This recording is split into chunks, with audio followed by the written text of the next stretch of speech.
Good afternoon. Welcome back.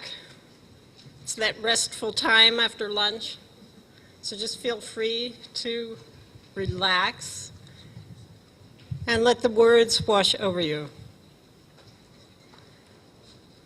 I'm very honored to be speaking to you, celebrant colleagues, 2012 graduates, honored guests, prospective celebrants.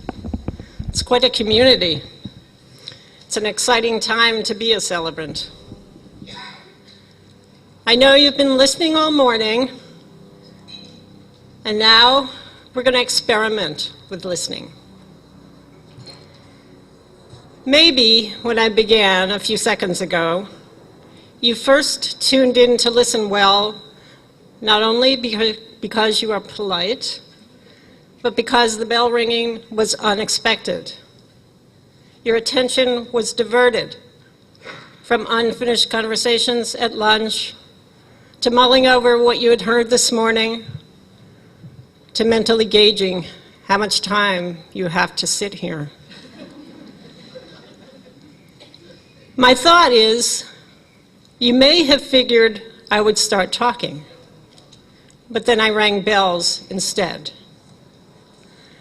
This is how we listen as celebrants. We listen to whatever is presented to us rather than being distracted by what we assume we will hear. In addition to understanding the elements of ceremony, using and creating ritual. Can I take this off? Yeah. Perfect. In addition to understanding the elements of ceremony, using and creating ritual, writing well, speaking well, and of course, dressing well. As celebrants, we must listen well. This is our profession. Here are two statements from the Celebrant Foundation website about our vocation as life cycle celebrants. As celebrants, it is our mission to work closely with you in creating a ceremony which reflects your tastes and values. Celebrants will guide you and assist you in paying homage to your life's achievements, your wonderful times, the most meaningful relationships of your life, as well as to the most difficult passages you have endured. Therefore, our mission compels us to find out what those meaningful relationships, those wonderful times, and those difficult passages are, and how individuals' tastes and principles frame them. Celebrants are charged with discovering what our clients want, what they envision, what they dream of, who they are. We want to be able to suggest rituals and readings that connect with them deeply. We strive to give them words and actions that signify the inner mystery, to reveal the personal transition in moments of light that they and those around them can see and feel clearly. We want to speak in words and tones that convey the celebrators' voices. So we must listen well. Though I'm not from Iowa, I was once in Iowa following a high school girls basketball team for a documentary film. Part of the time, I would be interviewing the players. A very creative but inexperienced assistant joined me for many of the interviews. Sometimes, while I was having a conversation with one of the girls, I'd catch a glimpse of the assistant's incredulous expression. After one session, she suddenly turned to me with a look of comprehension. "Now I get it," she said. "I couldn't understand why you were asking questions that we already knew the answers to." You know, like, how'd that game go? When I already knew it was a disastrous loss or a triumphant win. You wanted to see what she had to say about it. That was it. You want to hear how someone tells you something. It isn't just the facts, like where a couple met, or what someone does or did for a living, or why a baby has been named Josephine. But you want to see how they tell you. You let them talk so that you can really hear them.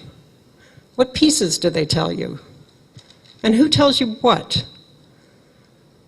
If there's more than one person, do they concur? Or do they tell you details that differ? What voices do they use? This is the gold in our box of treasures, these commentaries. It's what makes a celebrant stand out. No matter how much we know or how experienced we are always the students of our clients. Don't assume, ask. Let's try some things. And I regret to say that I don't have a pen, but I'm going to steal somebody's pen. Are there two soon-to-be graduates here who have met during the year and gotten to know each other, maybe? Could be that you met online and you just met each other in person today. Come on, two up. Okay, let's pair them up.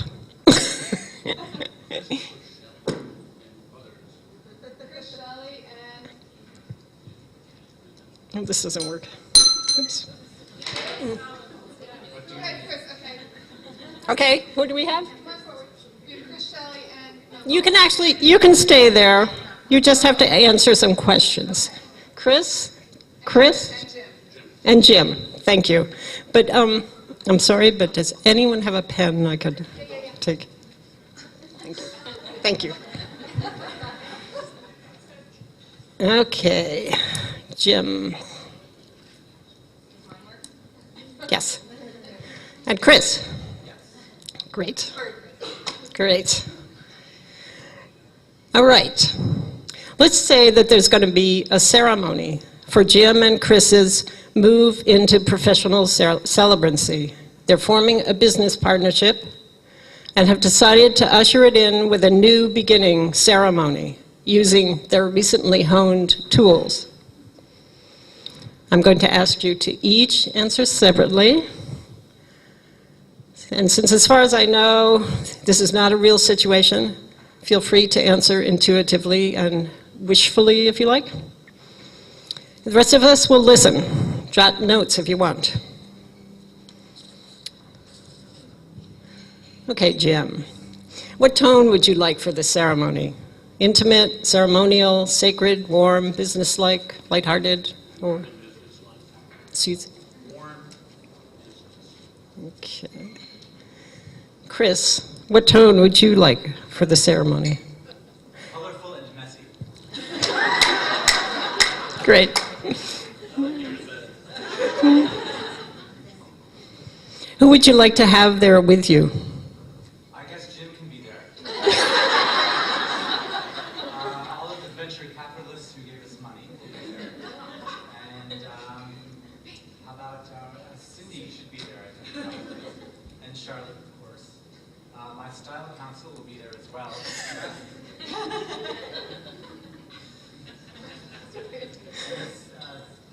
This department for this system. We're going to have cheerleaders, okay? Loud and colorful and messy. All right. Now, Jim, let's just say that you didn't even hear what he said. I still concur. I would say our spouses and our first 10 client couples. Good. A mentor. Yes, be named.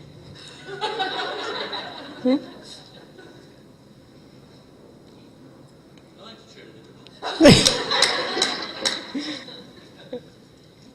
All right. Well, we're gonna take it away from you guys for a moment but we're coming back to you. And now let's just take what they have responded with. Tell me what you've heard. Tell me anything that stuck out for you, that a word, a phrase, an idea, a tone. I'm sorry. Cheerleader. Messy? Okay. Cheerleaders, messy? Colorful.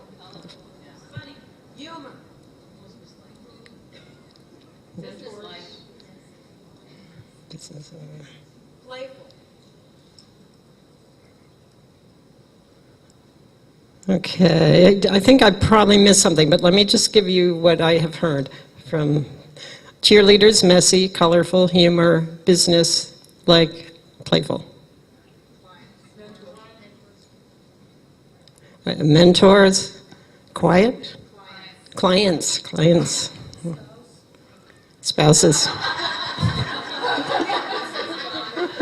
Spoken like a true partner.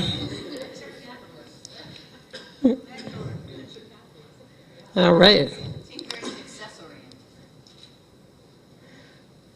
Okay, we're not going to make assumptions yet. Okay, so I'm just going to ask one more question of you and Chris at the moment. Chris, could you describe yourself? Yes. Would you describe yourself? How would you describe yourself? Playful, outspoken, serious, believe it or not, ambitious, and spicy.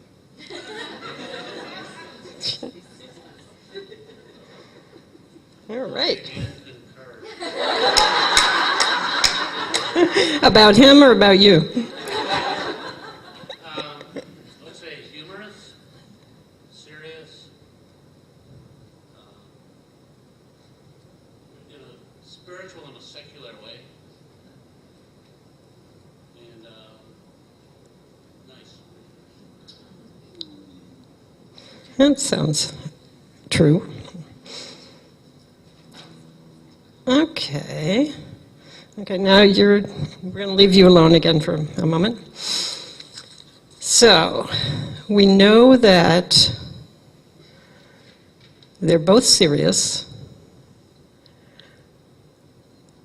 There's some playfulness and humor, some outspokenness, and some spirituality in a secular way. And we know that they want to have cheerleaders at their ceremony. Taking some of these comments, what do you want to hear now? What's your next question of them? Anybody? How do you envision your ceremony? What sort of ceremony do you envision? I'm sorry. What sort of ceremony do you envision? And could you be more specific? What kind of venue? How many people? Do you have a spot picked out? What time of day? What time of night? Okay. What do you want to take away from it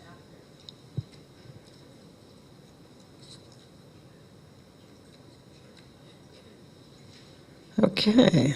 Anything else? Anybody wants to know from them? Favorite color?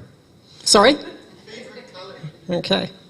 And what should I wear if I'm doing it? I'm not even going to ask. I want to know what age the cheerleaders should be. And just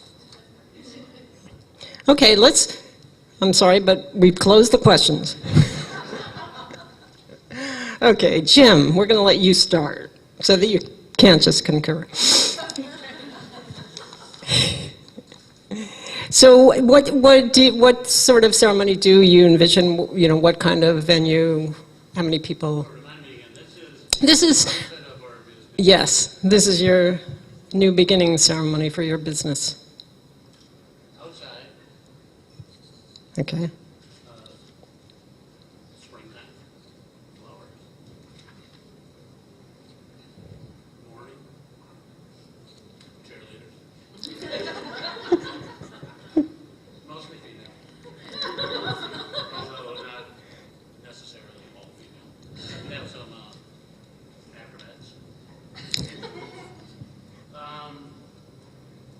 Okay, that's enough. I concur.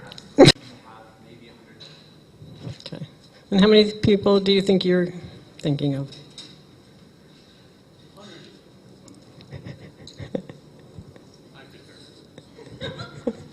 concur. And that will be your vow to each other. I concur. It's on the business card.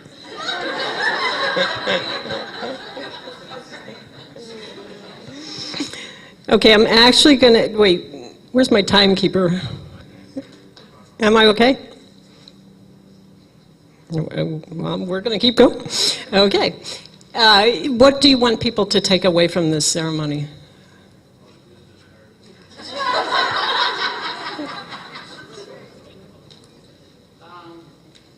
We want them to take away from this ceremony a belief that we'll be successful in what we do, and the next 10 people they meet, they'll tell about it. And some of those people will come to us and we'll restart our business successfully. All right. Don't concur. I want people to come away from our wonderful ceremony with the feeling that they can trust us, no matter whether it's a really fun, humorous, heartfelt ceremony or one that's deeply sentimental and maybe one that can honor a great pain that's occurred, that they can trust us with the highs of joy and the lows of sorrow. And brochure. We should just walk away from brochure. All right. Oh, fabulous. Okay. Okay, so does anybody have any light bulbs going off in their heads as to what you want to do with this ceremony, now that you've heard what they have to say about what they want to do? Chris?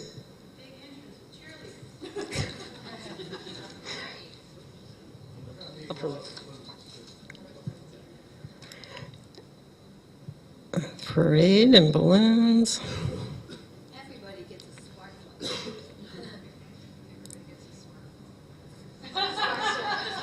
smartphone. Sorry? I see a reading from other places you'll go. Okay.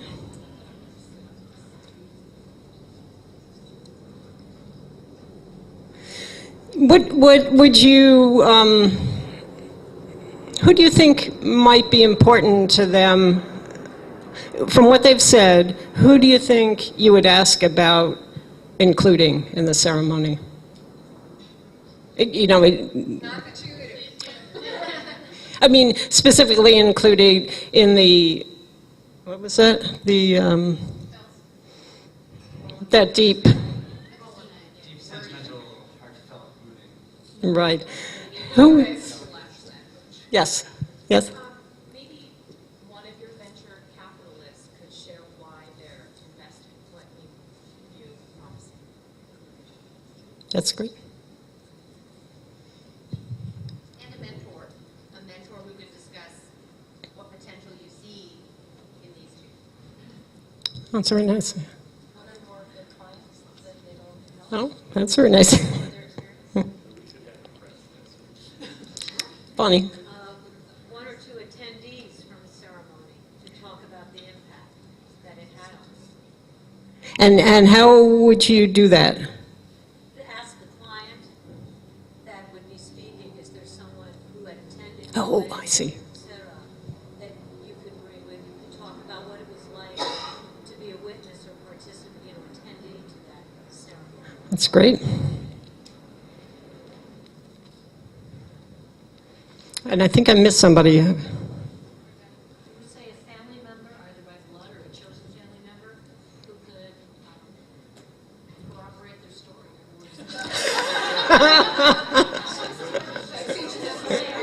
What they are.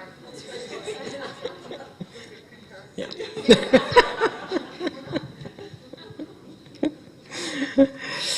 All right, it looks like we're, okay, we have this this spring morning outdoor ceremony with cheerleaders and acrobats and a parade and balloons with a very heartfelt center.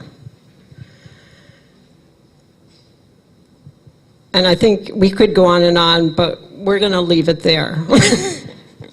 Thank you very much, and I can tell you're going to have success in your...